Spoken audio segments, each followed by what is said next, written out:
Ассалаумағалейкум. Менің есімім Сарбай Айтбек. Мен ұлттық құрама мүшесімін жамбы ату спорты бойынша. Осы уақытқа дейін 9 жыл ара қашықтықта осы спортпен айналысып келе жатырмық. Осы спорт осыншама уақыт аралығында 5 дүркін Қазақстан чемпионы, бірнеше халықаралық турнирлердің жеңімпазы.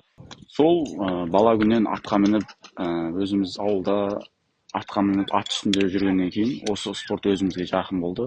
Ағаларымыздың арқаласында осындай спорт қолға алынып жатыр дегеннен кейін өзіміз осы спорттың қызығушылығы өте өзіне баурап алды.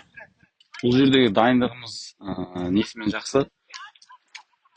Алдындағы дайындықтарымызда аттарымыздың жанында болмайтынбыз. Алыс қашықтықта өзіміз жатып келеміз. Ұзақ уақыт кететін атқа. Ал қазір ат жанымызда, дайындалатын жеріміз де жанымызда, жатып демалатын жеріміз де барлығы өзі осы бір комплексте орналасқандықтан өте ыңғайлы. Ұзақ уақыт